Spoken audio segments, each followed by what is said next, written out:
welcome to Faith Again. Appreciate so much everybody being here.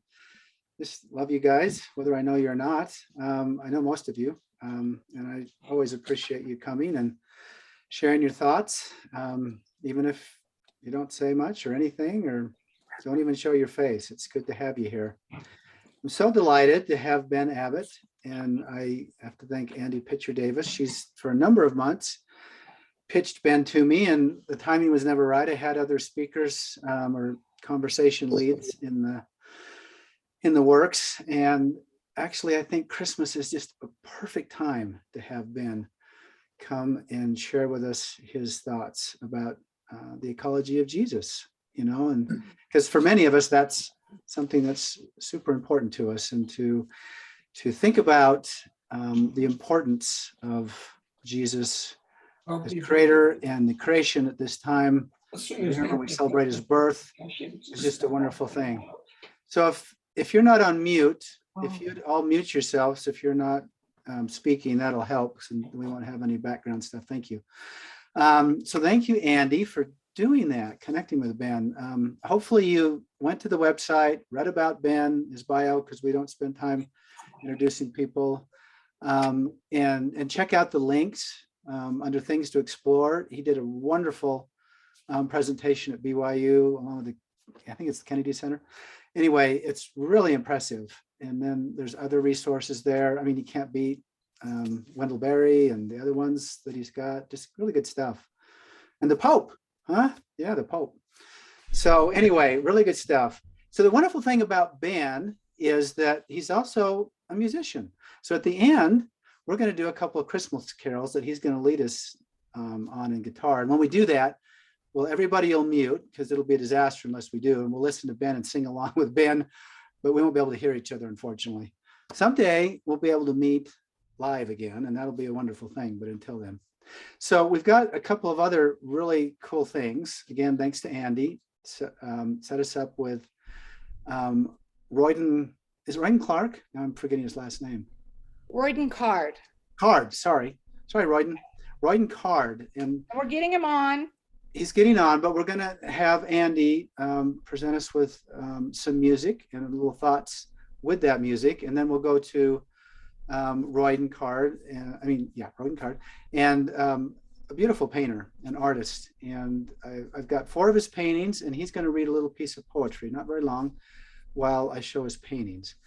And then following that, we're going to have an opening prayer by Tiffany Ivan Spence. And she's the one I thank for us having this group, because she had Mitch invited me, her husband, years ago to think again, and Faith Again go out and think again, and here we are. So grateful that they're here. They've been in Africa doing humanitarian work for a number of months, and finally back in the States. So excited to have them again, and just excited to have all of you. All right, Andy. Thanks so much. And these are my favorite people, and the ones I trust the most. I had a really rare and wonderful opportunity to work with Fiona Givens I was really caught up in the idea of the massacre of the innocents, and why this time of year, those that are lost, and the lamentation of Rachel. And she wrote an essay that I included in the chat called On Solace. And she talks a lot about, she says, I'm just read a few points that she talks about the light. She goes, while opposites are contiguous, they also appear to be contingent one upon the other. The tree of wisdom's bitter fruit on opposition to the sweet fruit of the tree of life. However, had Eve not eaten the fruit from the tree of wisdom, the couple and their progeny could never have entered the realm of pain and suffering. The indispensable schoolroom in which we learn through sympathetic suffering that we are surrounded by extraordinary people, and that we ourselves are extraordinary, that this life is but a precursor to that which comes. We live with the promise that Christ has come that we might have life, that we might not have it, and we might have it more abundantly. While life may not be one long continuous veil of tears, the weight and duration of the bitterness and the sweetness that we experience are neither proportional nor settled. Time is a mysterious entity. It drags its feet in darkness and despair, masticating slowly the bitter fruit. Joy, on the other hand, hummingbird-like, appears fleeting, momentarily alighting, imparting gentleness and beauty, and ascending almost immediately. I have learned it's best to record these moments of sweetness, light, and joy, lest they be lost in the dark nights of my life. Breadcrumbs to nibble on in the shadows. Are they substantial enough to give us the strength to move across the wilderness from despair to hope? A voice was heard in Raman, lamentation and bitter weeping, because they were weeping. Rachel, weeping for her children, refused to be comforted because they were not. When wisdom's accolades did not return the location of the Christ child, Herod sent forth and slew all children. She goes on to say that it is the luminaries who are able to see the solace in the darkness, that there are luminaries that pin these pinholes of light that come through, and it is those who are luminaries who are able to see the beauty of the light. And she is right. It is because we weep because so much is no more in the loss of our planet. But also, I believe that the light that comes in is hope. And if it is allowed to thrive, if we look towards those who know how to see the light, like Ben, like artists like Royden, like poets, like writers like Fiona Givens, like music.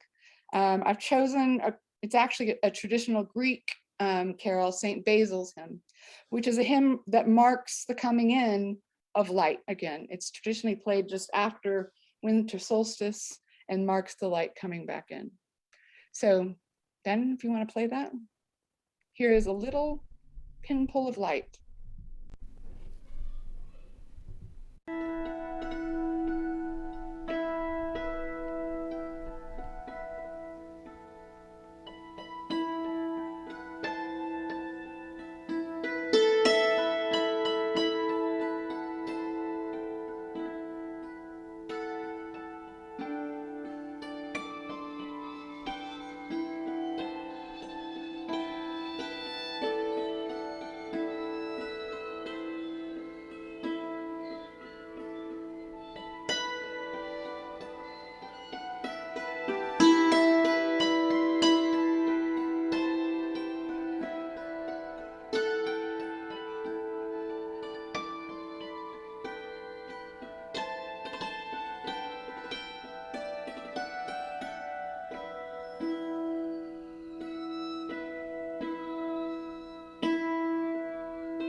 Thank you.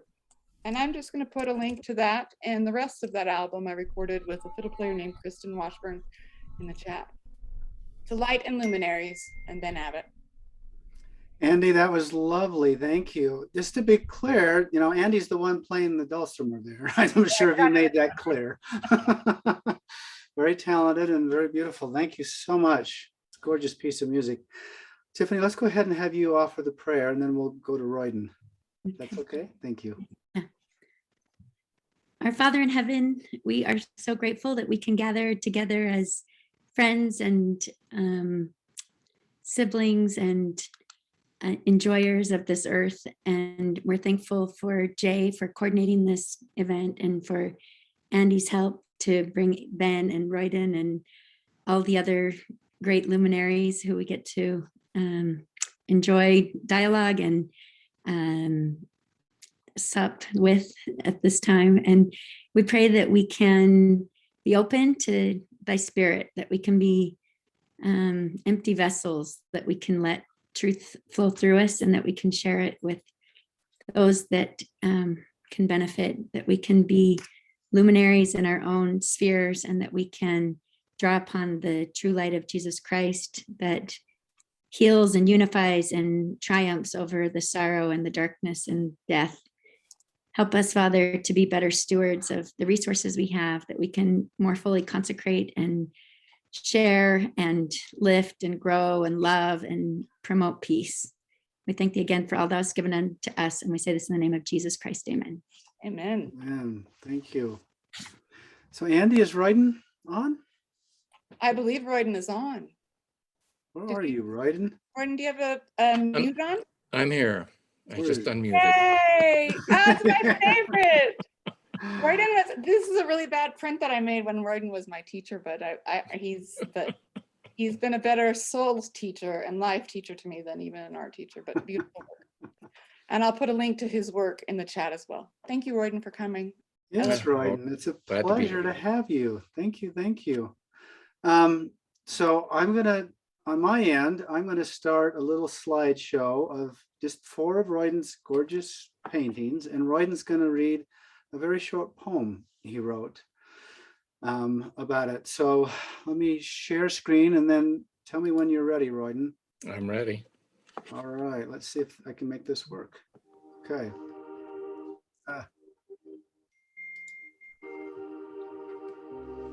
Go ahead. Simple, transcendent gifts. Dawn's light raking across the land. Clouds and rain. Blue shadows cast on a sage and grass plain. Royden, can you speak louder? Oh yeah, move over here. Start over again. Yeah, Simple. darn it. It might be this. Hold on. Okay. Sorry, folks. Let me see if I can. Technical. Okay, now It try. sounds like some music's coming from your side, Jay. It was. I didn't realize that. So hold on. It'll cycle through here and I'll start again. Okay, try it again. Okay. Simple, transcendent gifts. Dawn's light raking across the land. Clouds and rain. Blue shadows cast on a sage and grass plain. A seed pushing green towards the sun, sinking roots into the soil. All things that grow and dance in the wind. The miracle of a peach, the heads of wheat.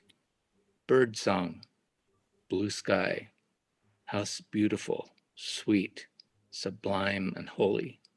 How plain and simple the testimony, the earth singing, glory, glory, declaring beauty for the great creator. Beautiful. Thank you. Royden, if you will email that to me, I'll post it in the chat. It's beautiful. Thank you. Okay. Wonderful. Well, it's been great. It's just going to get better. Okay, Ben, you're on. Saying that it's going to get better after Andy and No, Royden. it's hard to imagine. Well, I'm really grateful to be here, and Jay and I and Andy have talked, and we really do want this to just be a discussion. So at any time, feel free to butt in. I have a few thoughts. I'm an ecosystem ecologist, And that's maybe the most redundant sounding profession, right? How many times can you get eco in there? But because I'm a stuffy scientist, I feel like we have to define just a few terms, not very many. But if you can try to think, first of all, what is ecology? And there are many definitions of ecology, but all of them entail relationship. And in fact, the word ecology comes from the Greek oikos, which maybe you're familiar from like yogurt, right? Oikos brand yogurt, that's home style yogurt. But this ecology is really interesting because it's thinking of a household or a home. And so it's not only the inhabitants, the living things in the house, it's also not only the non-living structure of the house, but it's how those things relate to each other. So when we're talking about ecology, it's that relationship between multiple living things and non-living things. And there are three levels that we often talk about. The first one is populations. And in ecology, when you say a population, that's a group of individuals of the same species. And then there are communities, and communities by definition are multiple species that are living together. And there can be all kinds of different relationships between those species, parasitic and competitive and supportive and symbiotic. And then when the largest level is the ecosystem level. And that's communities living in a place, taking and giving to the environment around them. So those are the basic ecological terms that I want you to be thinking about as we ask the question, what does the pattern of Christ's life teach us about how we should relate to our population, that is members of our own species, our community, all life on Earth, and also our ecosystem, which includes the non-living parts of the Earth system. And there were, as I reflected on Christ's life, there were 10 really interesting things, and you can stop me at any point, Jay or others, to challenge or clarify. But the first thing that I thought about, the principle of Christ's ecology, was how Christ redefined what power meant. And Christ came in humility and meekness and poverty, and then went on to teach that those were godly principles. So it's not the capacity to take life that King Herod had, but it's the capacity and power to give life that defines power in Christ's ecology. And I think this is so important because it turns the idea of dominion, which we sometimes use in an abusive way, on its head. If we're thinking of dominion as having responsibility and power over something, Christ's power would sustain and rejuvenate and replenish and serve anything that he had dominion over. Now, the second point of Christ's ecology is that there is an utter insistence on a rejection of inequality and injustice. And all through Christ's life, you see the times of anger and direct criticism coming when there's a hierarchy or unrighteous dominion. And in Christ's ecology, it's not the hierarchy that determines the relationship. It's not whether someone has a higher or lower position than you. It's the need of the population and the community. It's the capacity and ability to give that creates all creation. And I think that's such a beautiful and also profound lesson that we're still learning in ecology. We used to talk about food chains as if there was just material being passed upward. And now we speak of food webs because we realize that there's an exchange of material and energy among all of those levels. And many times the smallest and least noticeable, the one with the least glory that we'd think of in the worldly sense, is the most important. The third point of Christ's ecology is that nothing is wasted, and maybe more importantly, nothing is disposable. Christ brought an end to destructive sacrifice. right? The taking of life in some symbolic way. And not even a sparrow could fall from the heaven, even if that was a consensual exchange without Christ noticing it. So this complete, very often we think of the things that we need and the things that we can get rid of, but Christ, again, challenged that idea. The fourth idea was this glorification of all creation, and truly at the ecosystem level.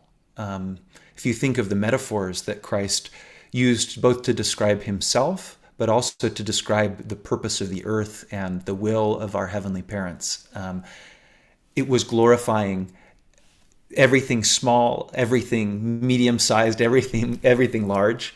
And it was really interesting. I was reading in Moses, that inspired translation of Genesis, and we learned that Zion will come not only from our population, our species, but that Zion will come forth from all creation. And isn't that a beautiful idea? That the way that we have no poor among us, no poor as regarding temporal needs, also no poor in spirit, no poor in emotion, no poor in mental health. That comes not only from interacting with people, but from giving to and taking from the world, the other species and the physical world around us. The fifth point was that there's a common purpose for all creation. That whether it's the moon and stars, things that are far away, or if it is our life and the animals and plants that we interact with, we all are here to fulfill the measure of our creation and have joy in doing that. And I think that is so beautiful and elegant, and for me, very comforting, that we're not separate and apart and expected to carry this burden on our own, but that we, like the cyanobacteria and redwoods and sparrows, are expected to sustain one another and live in community. The sixth point is a little bit different. Think about Christ's emphasis on agency and also opposition. And even to the point of like calling the pigs out and saying, hey, you pigs have made a bad choice and have allowed this evil spirit to take a part of you. And that's clearly the pigs making a choice, and then there being some opposition. So not everyone in this community agrees on the same values. And an important subpoint on this is that there isn't a separation between humans and non-humans. All of us are persons, talking about all life. But there is a separation between things that act and things that are acted upon. Now, both things that act and things that acted upon are inspirited. They're infused with an eternal intelligence. But only certain types of things, life, can choose to act and have a larger agency. I don't know exactly what that means, but it's really interesting to me. The seventh point of Christ's ecology is the concept of consent. And we should interact with the earth through persuasion and forbearance, through love unfeigned. And this strange phrase, but I find it really beautiful actually, without compulsory means. The things that we need will be given to us. Right? We don't have to constantly be thinking, okay, I need to line up what is next for me and mine. But when we're living according to Christ's ecology, that need will be given to us if we're focused on what matters. And so this leads us to receive the gifts of the earth rather than extract resources or take. Now, the eighth point is Christ was very interested in collaboration and was not concerned with credit, with who got credit for the good things. Sometimes accomplishing miracles remotely, not even there, right? Isn't that beautiful? And I reread all of the accounts of the creation in preparation for our discussion, and there's a really interesting change of language where God, in the plural, is talking about we create the light, we create the stars, we create the moon. And as soon as it gets to life, remember things that act. The phrasing is, let the earth bring forth life. Let the water bring forth life. And so in that most important part of creation, it was collaborative. And I think not only to share credit, but because that was needed. And indeed, we know through evolutionary biology and ecology that is how life came forth, was that miraculous collaboration. The ninth point was that true power and persistence, the ability to stay, comes from resilience, not rigidity. And so there was a focus in Christ's ministry on the specific circumstances that were met. And there was a dismissal of this rigid, prefabricated law. And in fact, Christ again and again, whether it was gathering grain on the Sabbath when they were on the Lord's errand to serve those in need and celebrate the creation, or if it was pushing back the self-righteous and murderous people who wanted the woman caught in adultery to be killed, or at least wanted Christ to be stuck in this legalistic quandary. Christ simply pushed back against that with true principles. And that brings me to the 10th point, which maybe seems in contrast, but Christ was very uncompromising on those principles. And so there's nothing permissive about what Christ was doing. He expected radical change from all those he interacted with. He expected us to give everything and sacrifice our relationship with built material things. Now, I notice not our connection with our community. He called on us to increase that relationship, but giving away the worldly power and wealth, not out of some capricious sense, but because Christ knew that is how we became more like him. So there's this objective reality in the world that is uncompromising and absolute in its consequences. And our choices bring greater life or greater death. That's a law. And we see this in the natural world as well, which can seem brutal at times, right? There are interactions that have real consequences. So wickedness never was happiness. So those were the 10 points of Christ's ecology. There are many more, right? There are so many lessons we can draw from the pattern of Christ's life. But as an ecologist, I'm faced with these global and local environmental issues. I actually just came right now from a meeting talking about a development in the middle of Utah Lake. So a for-profit venture worth maybe $40 billion of people who weren't happy with what the earth was offering, even though the Great Basin where we live offers us over 99% land.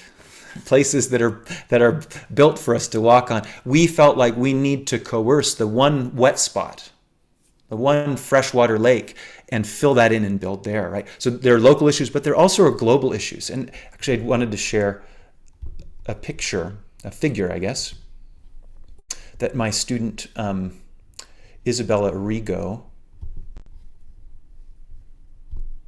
put together for a recent publication. This is a figure that is comparing different causes of degradation of health and specifically risk factors for death. So what are the behaviors and conditions that are leading to premature death? And we've ordered them here from the top, starting with the largest. And notice this is pollution. The definition of pollution is substances that we have introduced into the environment. And 15.1 million people every year are dying prematurely because of our mistreatment and broken relationship with creation. That's 1 in 4 lives of our population. Now, if we look out at the community level, the number is much larger. And in fact, we couldn't find any studies for the number of animal and microbial and vegetative life that's killed. But just looking at our population, 15.1, 1 in 4 deaths. And before getting into this field, pollution felt like something very abstract and maybe even something that we dealt with in the past, right? That was the 70s. But look at how it compares to these other things that we know matter. Suicide and malnutrition and violence against other people, war and terrorism, natural disasters. This is if we are serious about Christ's two great commandments. I love Christ as well because it's really easy to remember what's on the test. Right? You don't have these whole books of Leviticus. They're just your two commandments: to love God and to love our neighbor as ourself. And if we're serious about that, then we can't continue living in a way that is meeting our needs by polluting the air and water and soil of those all around us. And the last figure that last figure, but two slides that I wanted to show was how much of creation we currently are using for ourselves and why. So we're one species in 8, maybe 10 million species. And we have replaced about 98% of the biomass of the weight of the terrestrial, so that doesn't mean terrestrial in our gospel sense, but the things that live on land, the vertebrates. We've replaced 98% of them. And this figure over here shows the human footprint.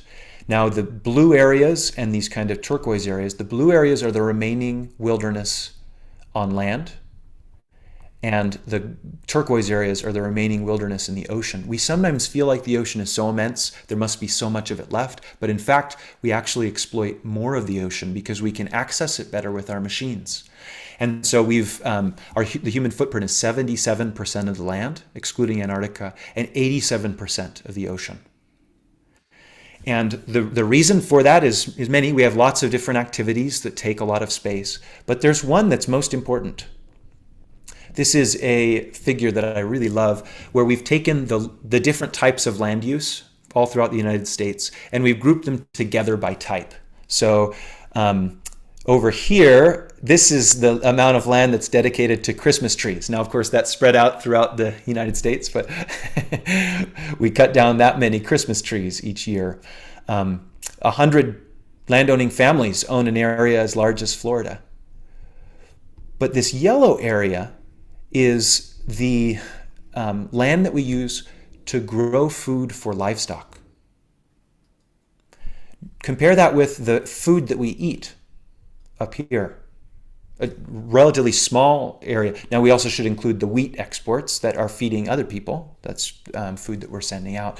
But the vast majority of the land that we're using for agriculture, which is the largest land use and largest water use and nutrient use and energy use of what we do, is not to support our population, but it's just to support a particular dietary preference that indeed the Lord told us to avoid.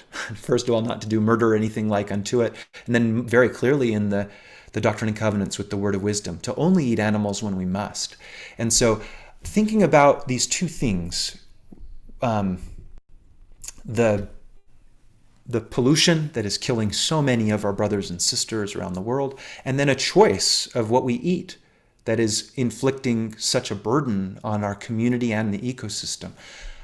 I ask myself genuinely, how do these fit together? If we believe these principles and we seek to live in the pattern of Christ's life, how are we allowing these things to continue? And flipped in a positive light, how would it affect our well-being and our relationship with one another if we took these issues seriously? What would be the emotional, spiritual, economic consequences of that? So I talked longer than I intended, but those were the initial ideas that I wanted to put forward. That's impressive. Very, very good. Very good data, very good thoughts on connecting Christ to the ecology. Thank you, Ben. Yeah, Any thoughts or questions? Yeah, well, let me just mention one thing, and then I would love to hear from also a little bit from Joe and some of the artists and that sort of thing. You know, it's interesting because so often, and I've mentioned this to Ben, that there's always this thought that the earth will be fine. We're all going to go away, but the earth will be fine. And I think the earth, my father was a paleontologist, and I remember he told me about the Permian Triassic extinction. And I think we have to remember and have a certain compassion for the earth, that every extinction is a loss of a child. I think the earth remembers every loss, and I think it's breaking her heart this calving and opening of and birthing of islands and mountains and ranges, and this idea that the earth will be fine. I think if we have some compassion for her, and that what we are doing to ourselves is just so painful for Mother Earth also to watch and witness. It's just a thought. I love that. And it also highlights one of the things we view in modern culture, humans as separate from Earth. That's the only way you can get to that diseased perspective of the Earth will be fine. No, the Earth won't. We're an important part of the Earth system and have been for 100,000 years. The last 12,000 years, we've been an extremely important part. And I love having compassion on the Earth is realizing that the Earth mourns every species that's lost, indeed every individual that's lost. And in that way, it's Christ-like. Does Christ not count every sparrow? Yeah. Joe, anything from you? Well, I'm. Nope, you just muted. I thought I unmuted. I'm not very far ahead of Royden on technology. In fact, I may be straggling behind. I said I'm currently reading David Abram, The Spell of the Sensuous, and now Becoming Animal, in which I'm seeing my body, my consciousness, my mind, my heart is just an extension of this Mother Earth, this body that we all are part of, that we are expressions of. I was driving home today and caught a very tragic story on NPR about how many hundreds of manatee are dying every day right now. And it's agricultural waste going into the estuaries and killing off the seagrass, and they're starving to death.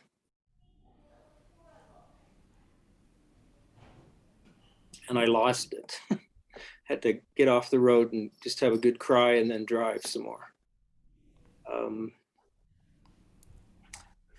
I had the opportunity 20 years ago anyway to spend 6 weeks in a very small dormitory room with a fellow from Krasnoyarsk.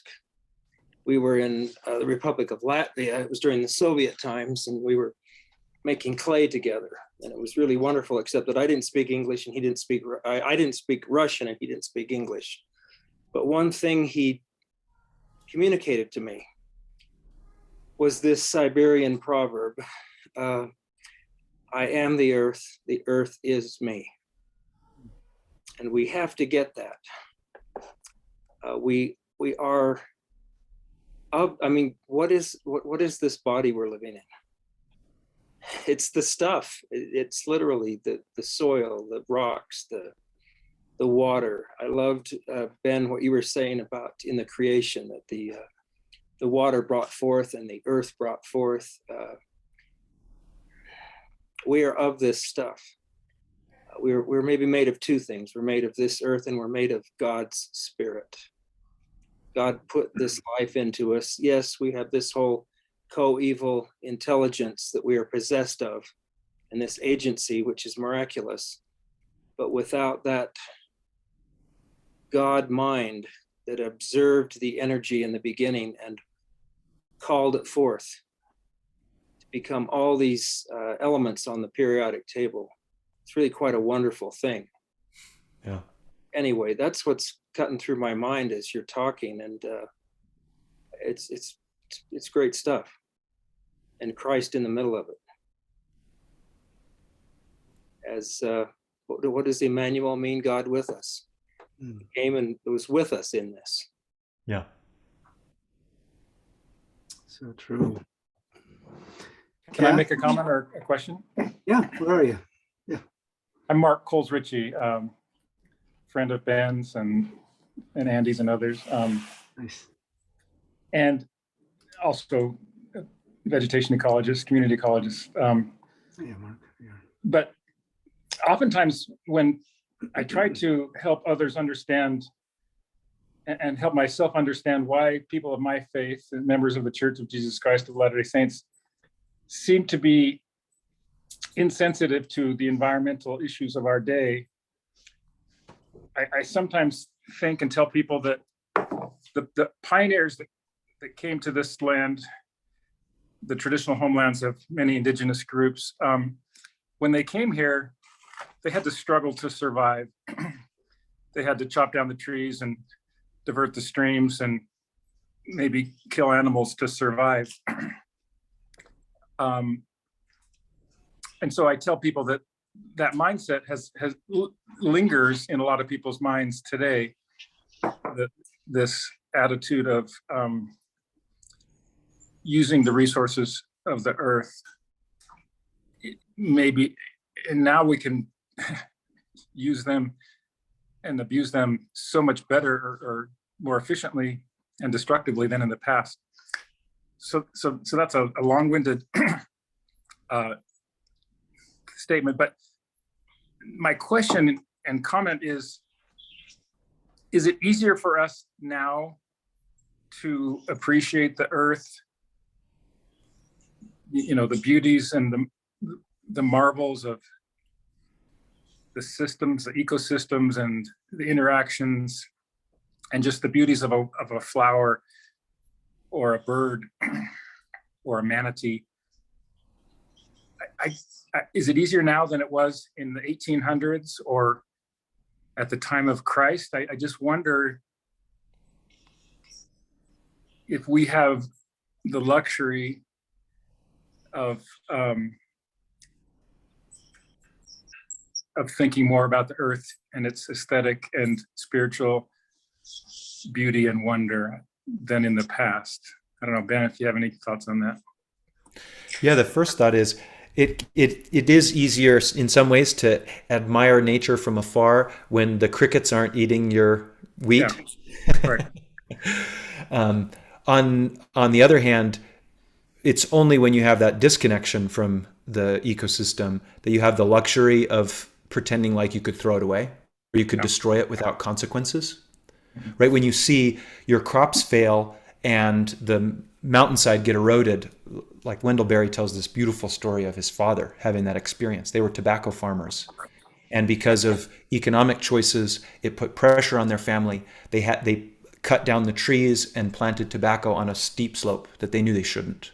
And then a rainstorm came before the crop grew, and it eroded, it degraded that cropland. And he said it broke his father's heart. And he spent the rest of his life as a farmer trying to heal the land in that place.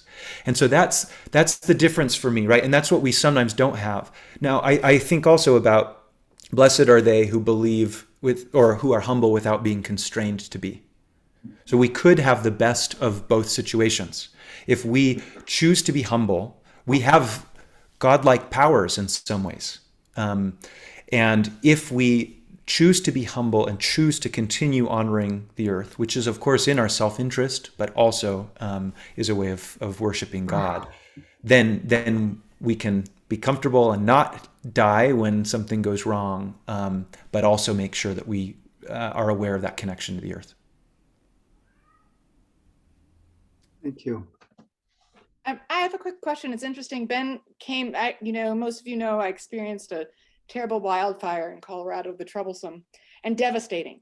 And people would write to me later, look, Mother Nature growing back. And I'm like, she doesn't want to. And I went there, and I mean, blackness, just pyro tornadoes, and the greens that were popping up on the mountainside, the color of the fireweed, they literally were colors I thought I would have to wait until the next life to see. Colors I've prayed to Jesus to give me in the next life.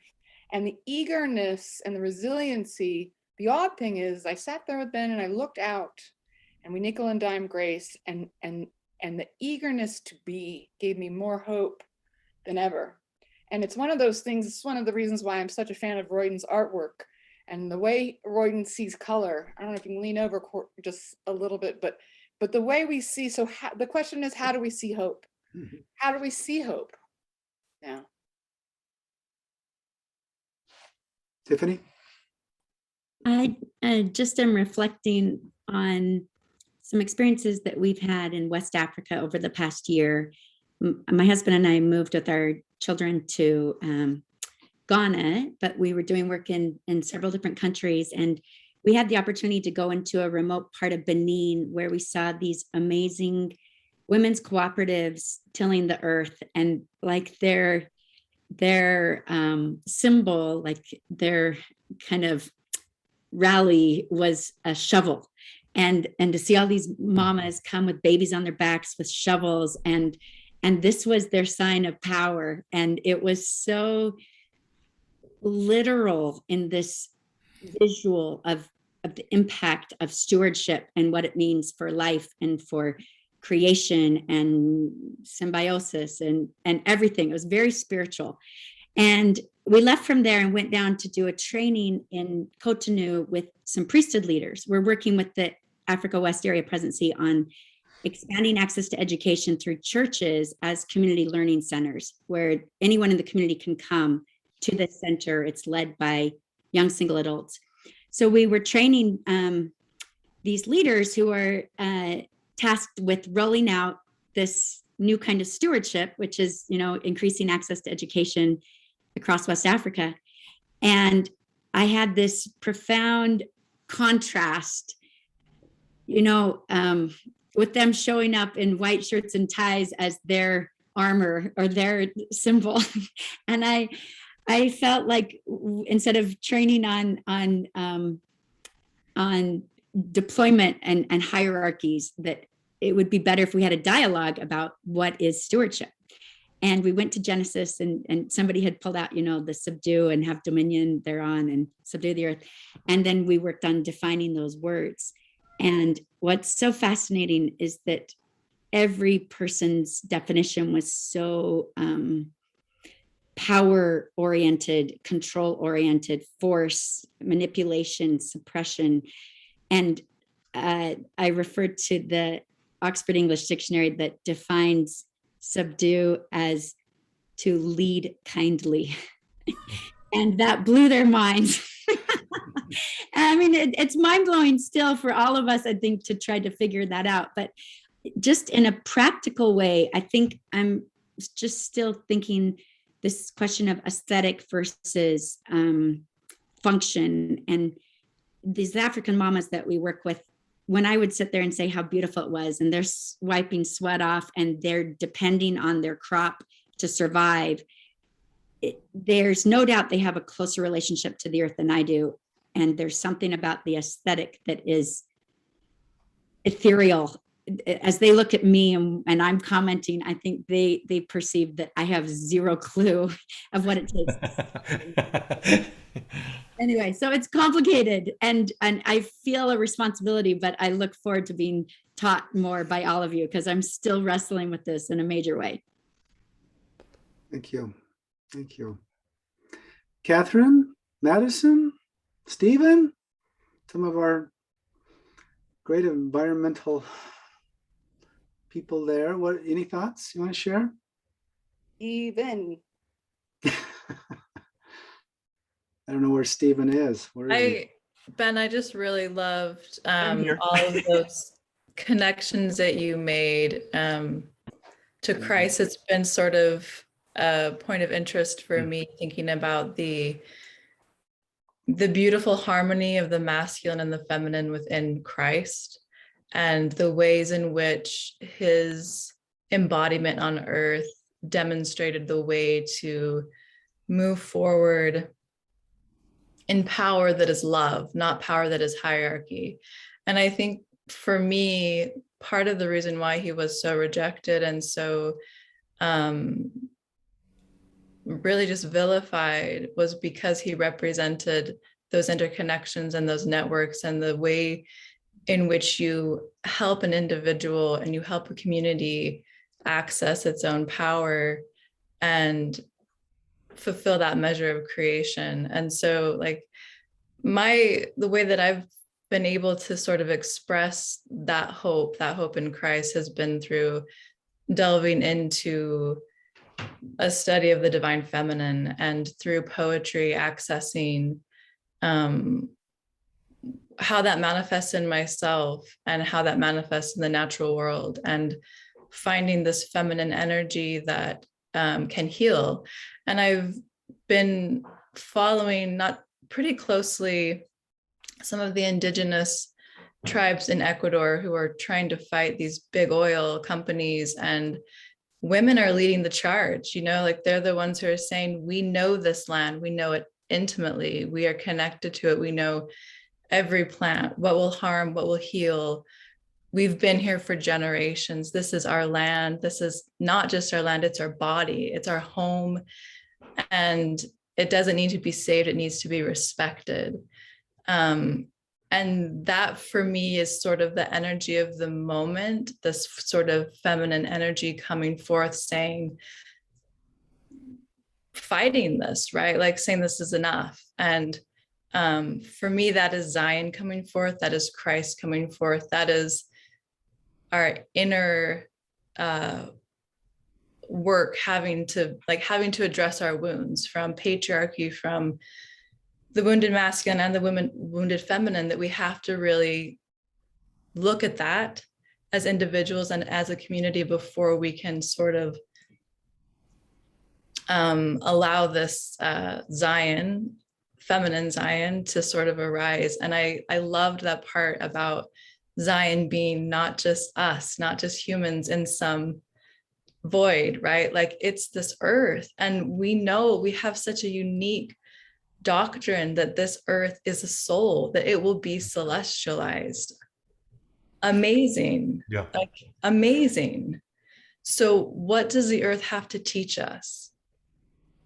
I love that. The one thing that I feel just right at the very end when you said that the earth will be celestialized, the earth is celestialized. We learn in section 88, the earth abides a celestial law. Yeah. And so the current way that the earth system works, with no waste and nothing forgotten, and that is what we should be seeing. But the question, I think, is so amazing. And the example of indigenous groups standing up and stopping the influence of wealth and power and extraction is really amazing. It also is extremely unfair and shameful that the groups that have been most harmed by not even their own poor choices, but by others' choices, now we're putting on them the responsibility to stop these projects that we are, through our consumption and lifestyles, fueling, right? I mean, but the important point is, you never would, indigenous peoples all over the world know that you can live in a positive relationship with the earth. Immigrant peoples, like myself and many of us, we often don't know that. It seems like everything we do causes degradation. That's not because you can't have a positive relationship. It's just we don't know the tools. So we need to learn from the earth. We need to learn from the indigenous peoples. And all of us, if we look back in our past, not very long, we are indigenous somewhere. And I love the invitation of Robin Wall Kimmerer that we should all seek to become native to the land where we are, right? We can't decide if our culture evolved in the place that we live now, but we can conform to the natural laws, which are celestial laws all around us, learning from those who came before us and those who are still here with us, right? If we would just listen. And so what can we do, since, and I've long believed this, which is why I've been a vegetarian for so long, that what we eat is a huge part of the problem, how we eat. And then the things that we love and enjoy in technology drive, including what we're doing right now, drive part of this problem. I mean, and we can't really fault, well, I don't know what the right word would be, underdeveloped countries compared to developed countries wanting, because we've put it in their face, in front of them, the things that we enjoy and take for granted here. Yeah. So I'm often wondering what can we, and this is, I guess, a question we all ought to ask ourselves, or invite to ask ourselves, what are we willing to give to equalize things for other people in the world, to help bring down pollution and even the materialism. And as we approach this ironic season of the birth of Christ, the Creator that we're talking about, and all these beautiful connections, we're also headlong into this kind of material drive Yeah. of buying stuff and giving stuff, and we just got out of Cyber Monday and Black Friday. There's such a mindset, and then to add on to that, so that's individual with us, but then what things can we do as a community, as a country, and most of us are LDS, so as a church. And then when you show that graphic of cattle, I'm going, well, our church has one of the, and David Harris notes this in the thing. It was like the first thing that came to mind. Our church is one of the biggest cattle growers in America, in the world, at least in America. And so we're a big contributor. I mean, in our buildings and in our activities. I mean, we just, as a people, we just don't get it very well, and it kind of breaks my heart, and how, we've got two good organizations, LDS organizations, Mesa and LDS ES, that try to push this along, and I encourage anyone to join those. Those are good groups. But what ideas do you have, or anybody have, to help us move the dial so that we don't just talk on it in on a theoretical level, but what can we be doing? Yeah, well, I love that question. And to start from the end, because there's a lot of things in that comment. I'm sorry, I know. But it's pent up. My favorite meme of the whole pandemic was somebody put up, hey, if you're worried about supply chains ruining your Christmas, then I think you've misunderstood the purpose of Christmas, right? But you're right. I mean, isn't that a horrible perversion, and also the MO of the adversary, right? A part of the system that's trying to confuse us and get us disconnected. But we've been working really intently on renewable energy technologies recently in my research group, and we were asked by Representative Curtis to prepare a briefing of what's going on with wind and solar. And Representative Curtis has been very good about speaking of climate change, the best Republican anywhere talking about climate change. But as far as action goes, nothing's been done. And he mentioned this thing, there are 800 million people who still don't have electricity on Earth, right? And so while Christ showed us that poverty is not the worst place to be, those of us who have seen or experienced poverty know that it is not a good place, and it's not where the Lord wants us to stay, right? We need to be thinking of that population. And there now is this amazing alignment where the fastest and cheapest way to get electricity and to elevate the quality of life is using clean energy, not fossil fuels. And indeed, last year, 82% of all new energy production capacity that was built was wind and solar. There's been this amazing change. I actually really do believe that it is miraculous how quickly this change has happened. But I'd encourage all of you to listen to a talk by Patrick Belmont. He's not a member of the church, but he's a good friend and colleague at Utah State University. And he had a TEDx talk this last year that was called "The Soft Climate Change Denier in All of Us."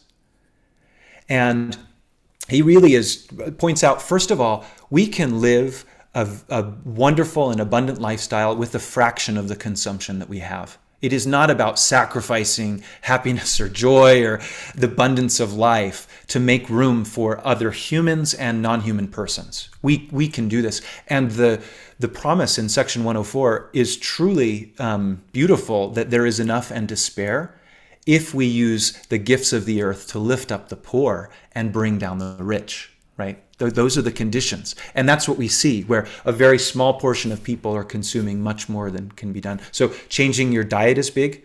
A vegetarian diet requires produces 85% fewer emissions than the typical American diet.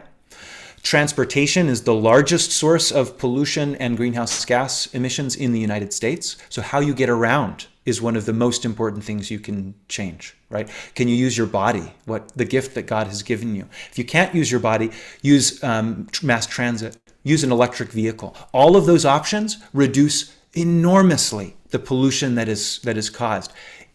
Some of them take a little bit more time. I would propose, think of the example of Christ, who slowed down to do the right thing over and over and over again, right? Christ would stop. If there was a choice of right and wrong, it didn't matter. Christ would do that thing. And then the third area is we need good policy. And we need people of all political and ideological backgrounds to be saying, because I love God, we have to live in a way that doesn't have sacrifice zones and doesn't destroy the health of our brothers and sisters. And so everyone here, we need to be encouraged. There are things that we could do without radically changing our life that would make us happier and more abundant. Nice, beautiful. Yes, Anne. Okay. I was listening in on a meeting of the people who are trying to monitor the development of the inland port. And there's something happening out there that we probably ought to be aware of, not just the inland port, but there's all this infrastructure money. And in Utah and in other states, the oil and gas companies are trying to grab that money. And it's possible that if we allow that, it will undo all of Biden's focus on the environment. Because if Utah is given control of all that money, where do you think it's going to go? They're already in there. They're already heading for the feeding trough. And I think we need to be watching, and we need to be giving our input and just say, if this money actually undoes environmental progress, it will do more damage than it does good. So I think that's something we need to be aware of. Yeah. Thank you, Anne. Thank you. Hey, I saw Steve's head somewhere. Where did Stephen Peck go? Where'd your head go? I saw it. Oh, here it is. Hey, there it is. What are your thoughts from an evolutionary standpoint here? I just adore Ben. I see in his voice an example of Zion. I feel it in what he's trying to argue. He's living, and I was thinking about Christ and ecosystem, ecology, and I was thinking about what makes a healthy ecosystem is diversity, and this idea of no poor among them, the diversity of voices, and to talk about Andy's desire for hope. I think in the diversity of voices, as we begin to let others speak, other cultures speak, other peoples speak, is that hope in Zion, that as indigenous cultures, as people from other places begin to tell their stories, I see hope in that. I see this move towards Zion in that kind of dialogue. And I don't. Before I joined BYU, I worked for the Agricultural Research Service, and I worked in Hawaii, but I'd go around the world. I remember an experience in Thailand where I was with a group of agriculturists, and we were deep into where the mountain people live in these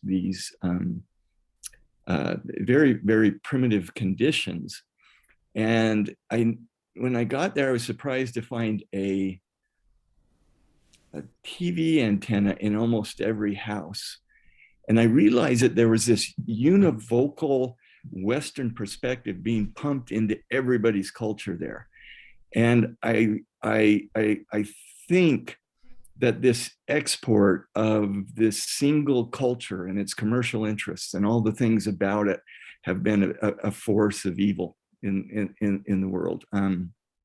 This univocal perspective isn't Zion. I think Zion is found in diversity. And this is what I was thinking, is this one feature of a healthy and thriving ecosystem is the diversity of plants and animals and the things that are represented there. And so I just wanted to make that comment about hope, that I see this this call for other voices, feminine, masculine. Just a quick plug for Catherine's new book coming out on the Divine Feminine. Oh my goodness, it's very, very good. I've had a chance to read an early copy, so just a plug there. I think Ben is speaking in ways we need to listen. So thank you, Ben. I just want to make that comment that when I think about healthy ecosystems, I think about your voice and the voices of indigenous cultures and others who are crying out about the land, and I think it's going to have an effect. I think there is reason for hope. I think there is. I think the voice, the single culture of Western commercialism is one that I think in the end has to be put aside in the noise of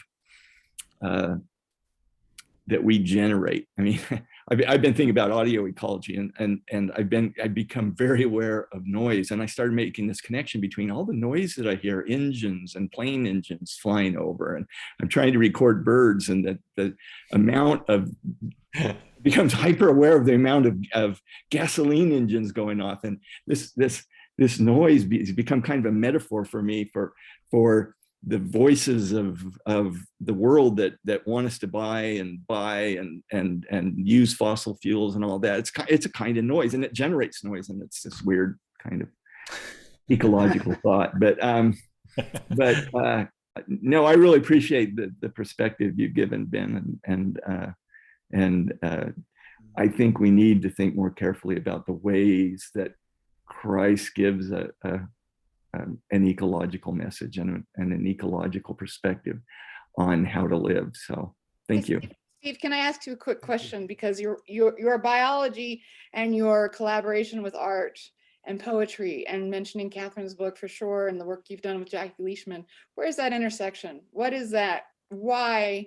I mean, do you feel like that possibly creates a new vision of something, or why art and poetry when you're a biologist? I kind of feel like this is the art and poetry, all the visual arts, the musical arts, all of these things, I think, reach into our deep humanness, and I think it's a way to it's a kind of what I see as a spiritual language. That I think is important to the message. I mean, I think, make no question, I think the scientific story is where we need to get our data and promote the kinds of things we're seeing in the world, the loss of ecosystems, the problems with climate change. But I think art is a way to express, and art was in fact the defining.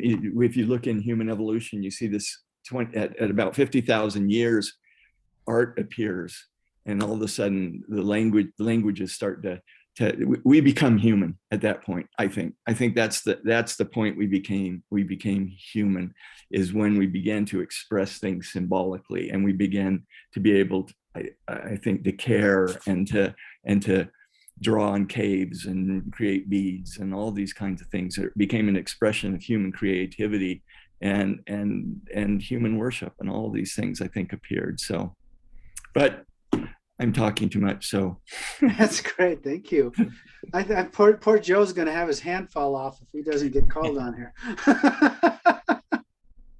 I'll try to get the blood back in my fingers here. I don't know how far back in this conversation I'm reaching, but Robin Wall Kimmerer's name came up, and about the need to become native to this place where we live, wherever that is. If you're eating food that was shipped in from Chile, it's not working, is it? And if you want to approach feminine power, putting your hands into the soil and assisting her in bringing forth food and consuming the soil where you live is how you become native. And it's how you connect with feminine power, because that's that's for me, that's the heart of it, is that life coming forth out of the soil, out of the earth. And then just think about the ecological and the environmental ramifications of that, cutting out packaging and transportation, and for heaven's sakes, build the soil with something besides chemicals. All of that comes together it fixes carbon in the soil. It connects you in an incredible way with not just the divine, but the feminine aspect of divinity.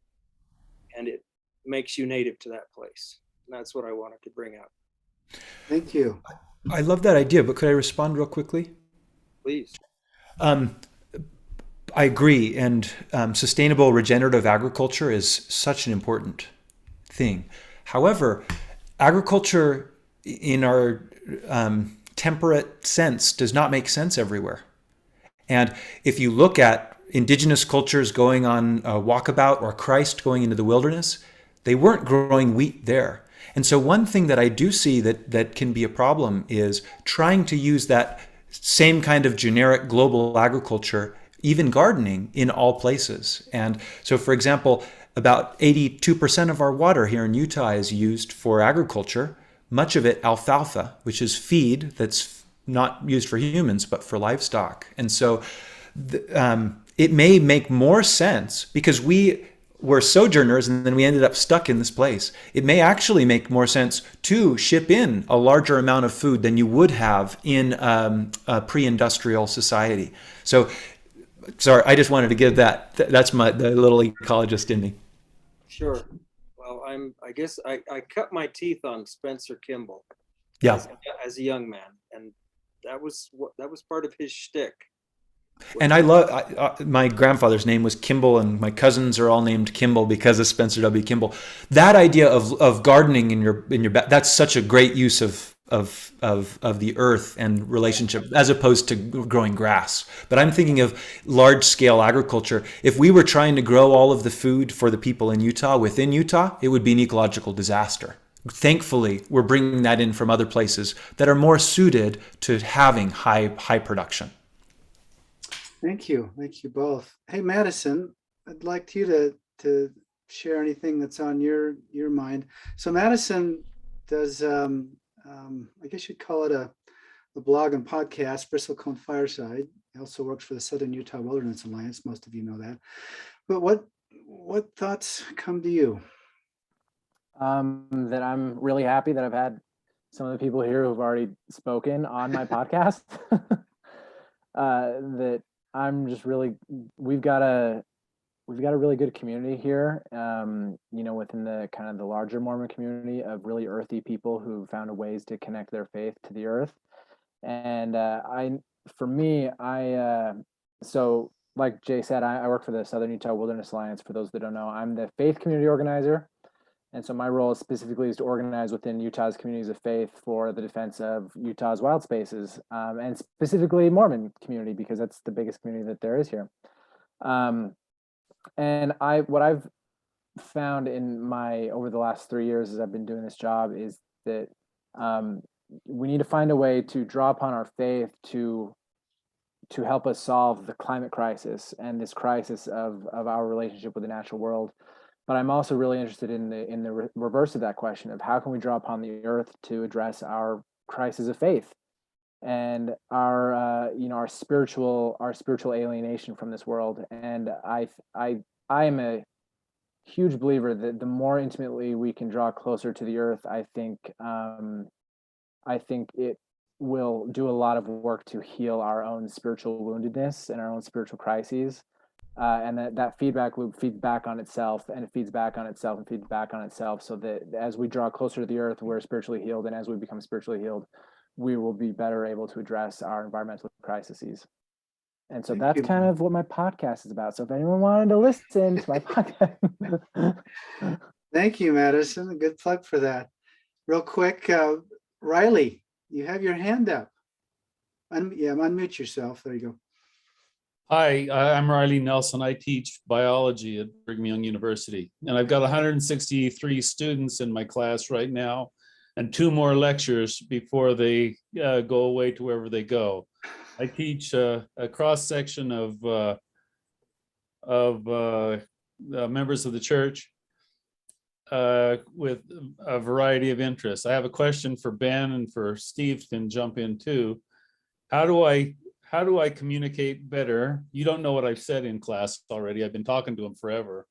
But how can I communicate better this need for diversity and the non-human persons that are out there? How can I sell this to people that are of a particular mindset of super consumerism? As for Ben especially, and Steve, if you want to join in, I think people could be interested. Yeah, it's hard in just a couple of lectures, but again, for me, and actually this is something that I learned from 2 researchers, Leah Stokes, who's at UCSB. She's one of the top energy policy researchers, and then Saul Griffith at Other Lab, who leads Rewiring America. But sometimes it's the really small things that help people realize that there is a better way of living. And actually, riffing off what Steve mentioned, we're surrounded by all kinds of pollution, including light pollution and sound pollution. And these new, it's called clean electrification. So responding to the question in the chat, we're transitioning our electrical production to renewable sources and making all of our fossil fuel devices run on electricity. And it creates a more comfortable house that's cheaper to run. It creates a much quieter neighborhood that doesn't have the constant sound of engines all around you. Those small things, I hope eventually they will get to a deeper ethical place of understanding why we do this and how it's a part of our discipleship. But in the short term, Sarah Baldwin from Energy Innovation spoke to our class today and said, yeah, I've had an EV for 3 years now, and I've never had to go to the gas station, and I don't ever have to change the oil. Those small things can actually help people take those first steps. Thank you. Stephen, real quick, did you have anything to add to that? You want to unmute yourself? Thanks. I have a Band-Aid on my finger, and every time I push the button, it doesn't work. No, I'm just going to tell Riley, have your students start recording birds with an app, and all of a sudden, all this noise becomes really apparent. You can't walk across BYU campus without being overcome with leaf blowers. And I don't know why they don't just use rakes and brooms, because it would be quieter and it would be more efficient. Watching the students blow leaves all over the place is like frustrating. But I think just getting to know the local environment has been one of the most effective things. I made my Bio 100 students go sit, and they couldn't look at any device. They had to just sit and write down what they were experiencing in nature. And they did. I turned over an entire class period for that. And I got more joy from people just listening and sitting and writing and turning off their phone. They had to turn off their phone, no computers. They had to write by hand. They had to turn in their handwritten notebook. And there is something about just engaging with nature directly that wakes you up, I think. It was just, and they loved getting out of a class. That's great. Thank you, Jana. Thank By the you. way, I failed to thank Jana on the front end for Spangler for hosting this conversation. Thank you, Jana. You bet. It's my pleasure. So I love all of this. I'm loving the conversation. I'm loving the ideas. And I know I can be pessimistic about this kind of stuff and a stick in the mud. So someone please, poke holes in this. but I'm just painfully aware, I think, that we're a little bit preaching to the choir here tonight. And I'm just so aware that the church, in all of its desire to do well and build Zion and live the gospel, has kind of taken on this Western Christianity idea of, the earth is all about man, and we forget the part about us being stewards, and we just think that it's all for our use. We have kind of a millennialistic kind of a view that, it'll all be taken care of, and we're toward the end anyway, and all of these kinds of ideas. It feels like with our correlated curriculum and all kinds of other things, we're kind of, I don't know, it feels like an uphill climb to me in trying to, and really in Utah and with politics, at least here, until you get the church more on board and more vocal, attitudes tend not to shift very quickly. So given all that, what I'm always interested in, and kind of my trying to get my more progressive voice out, is how do we do that? How do we work effectively? Because I know for me in my like contemplative studies, many of you know I've studied with Richard Rohr and Jim Finley and Cynthia Bourgeot and the contemplatives. And I mean, for me, coming from a place where I was a Republican delegate and not very interested in the environment, not that long ago, to where I am today, the shift came for me because of the gospel, because of this view of a universal Christ, and because of this view of the illusion of separateness and us all being one, and having, my own contemplative experiences with nature. So I really appreciated, Madison, what you said about that reciprocal thing, because I think it's a big deal. So anyway, I'm curious about those kinds of ideas of what do we actually do to help open minds and help people see what an essential part of the gospel this is. Nice. Can I take a stab at that? Mhm. So this is actually my job. This is what I do, right? It's a really good question. I don't know if you're familiar with this scholar, Catherine Hayhoe.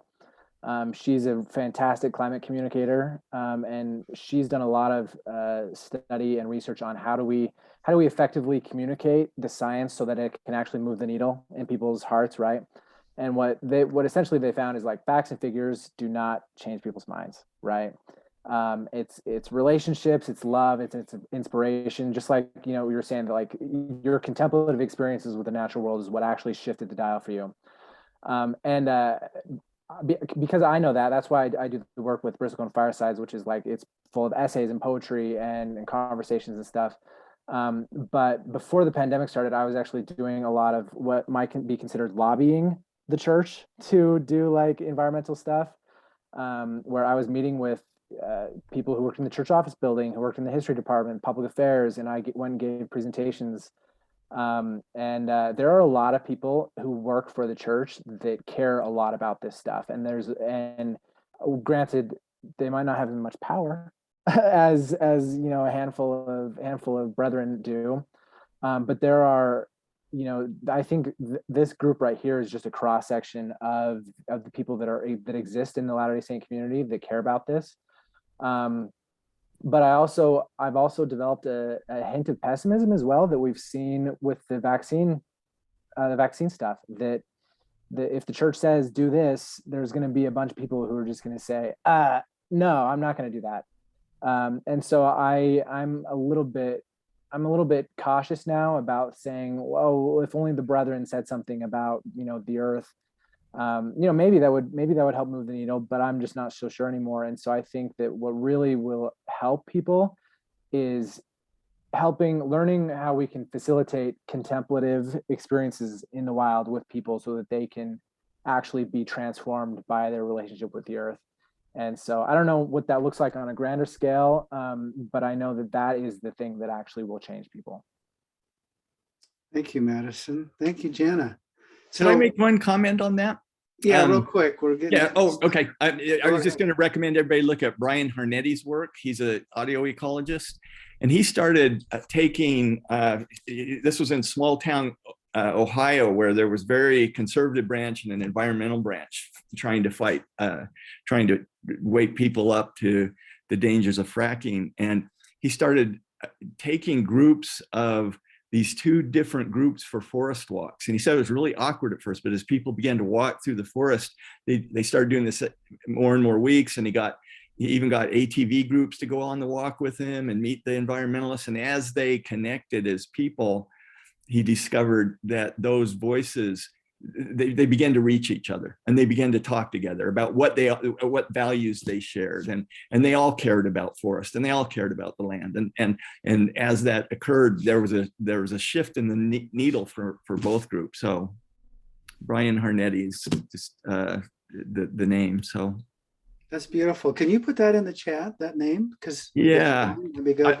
I'll put the link to the podcast too. Okay, great. You know, just to piggyback on that, I listened a couple of days ago to On Being.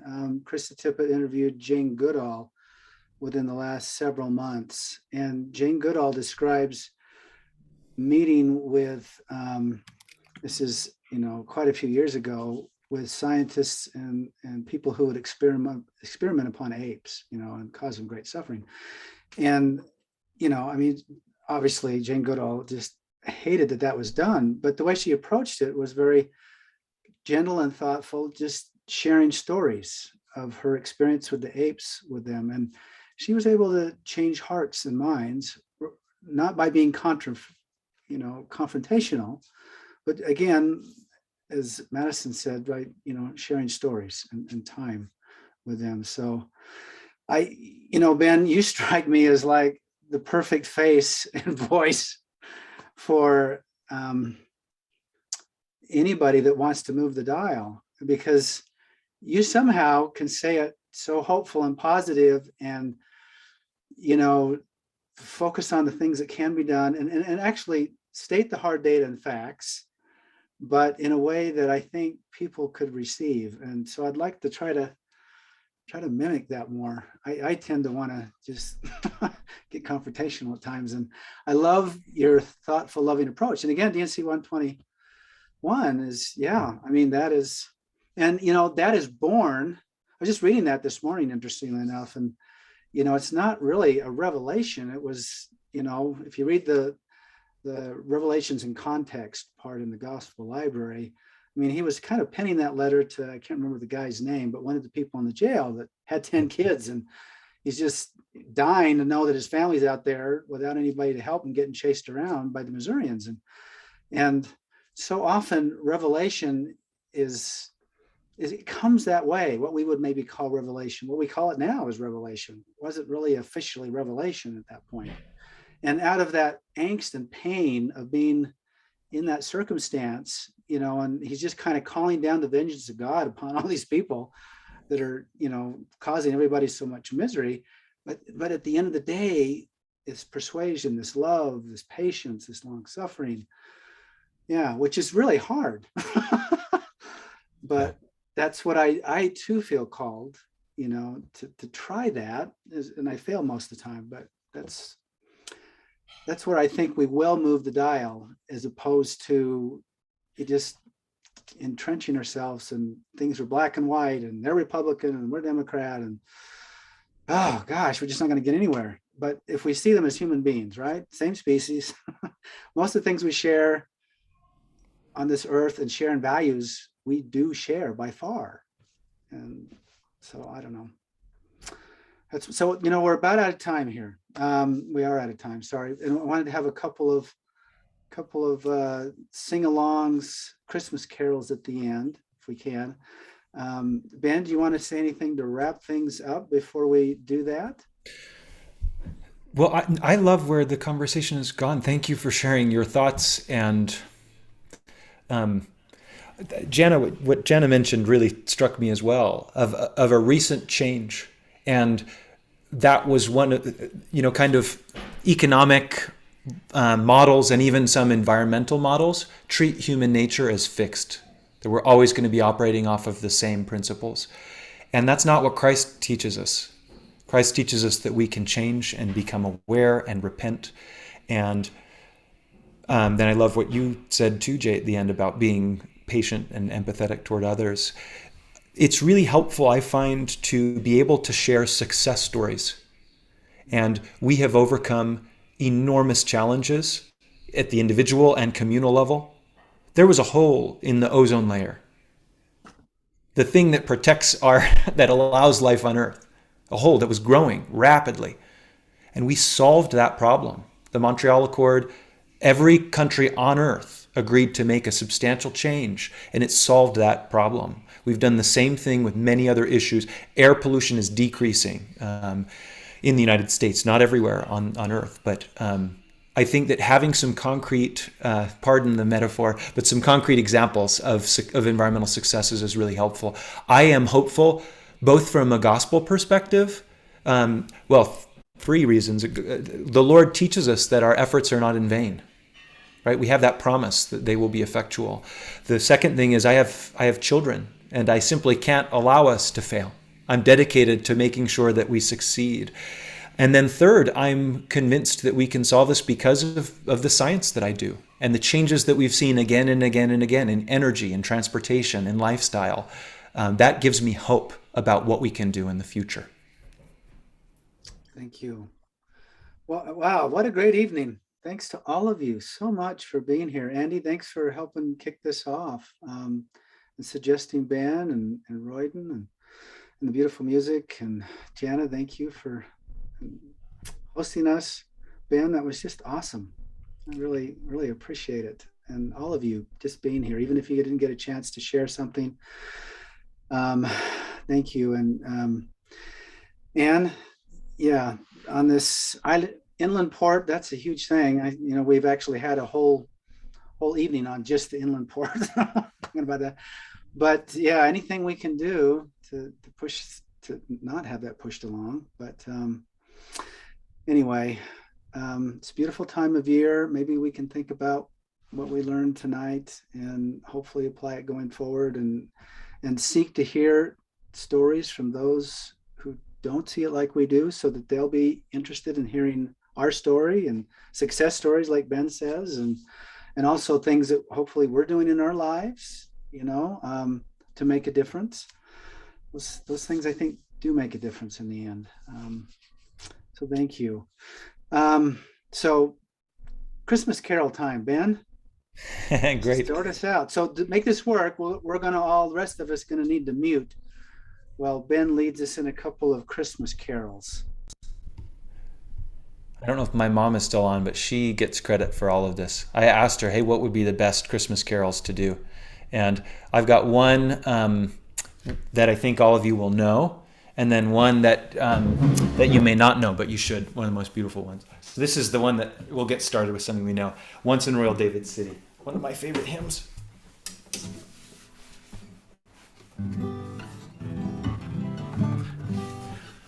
Once in royal David city stood a lowly cattle shed.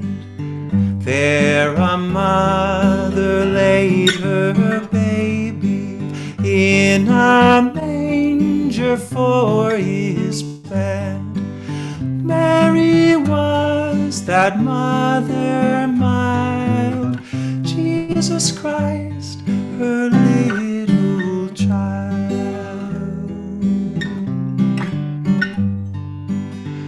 He came down to earth from heaven, who is God and Lord of all, and his shelter was a stable, and his cradle was a stall. With the poor and meek and lowly lived on earth our Savior holy. And our eyes at last shall see him through his own redeeming love.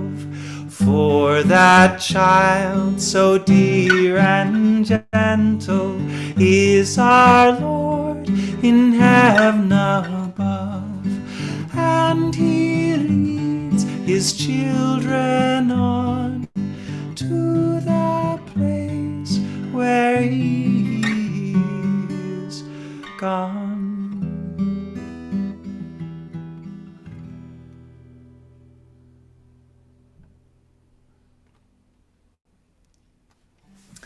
Thanks for singing along. Thank you, Ben. One That more, was. Ben? Do we have time for one more? It's just so nice. Do you have one more? Yeah. Yeah, here's one more. Good. Now this one is the tune is called Star in the East. Hey Naomi, do you want to come over? My daughter came in when the music started. She loves to dance. Hey Naomi. So this one has an unfamiliar tune and words probably, but this is the original tune that we sing, that Praise to the Man was written for. And it's a beautiful original American folk hymn. And I think that it's really beautiful as well in how it contrasts the wise men's gifts with the peasants' gifts. So you can listen at the verse and chorus and then try to sing along when you start feeling ready. No, it's fine with me if she stays.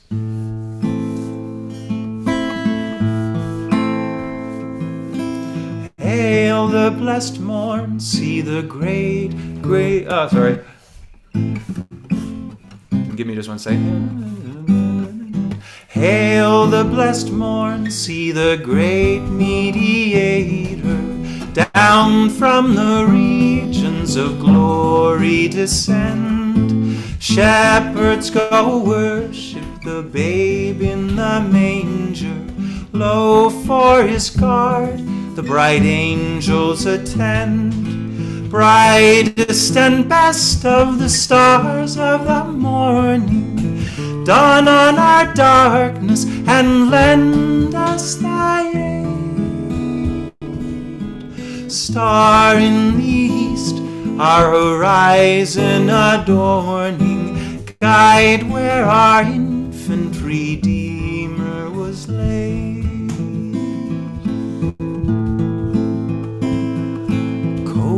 On his cradle the dewdrops are shining, low lies his bed with the beasts of the stall. Angels adore him in slumber reclining, wise men and shepherds before him do fall. Say, shall we yield him in costly devotion, odors of Eden and offerings divine? Gems from the mountain and pearls from the ocean, myrrh from the forest and gold from the mine. Vainly we offer each ample oblation, vainly with gifts we his favor secure. Richer by far is the heart's adoration, nearer to God are the prayers of the poor.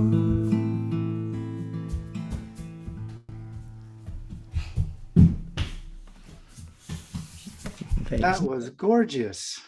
Thank you, Ben. Thank you, everyone, for singing along. Stayed with us. Very nice. So, Ben, is your mom still here? The one that birthed you? Where is she? Do you think she's still? Oh, there you are. Would you? I didn't ask you ahead of time, but would you mind offering a closing benediction? Thank you. You'll need to unmute. And the cat can help you pray. That's good. All creatures, great and small. Okay. Okay. Thank you. Am I unmuted then? Yes, you are. Okay. Our Father in heaven, we are so grateful to thee for this beautiful place that we have to live in. We're thankful for the mountains and the water and the sky and the oceans. And we ask you to help us so that we will, deep in our hearts, treasure these things. Yeah. And we're grateful again for Benjamin and for his help to closing prayer. say these things in the name of Jesus Christ. Amen. Amen. Thank you. Thank you so much, everyone.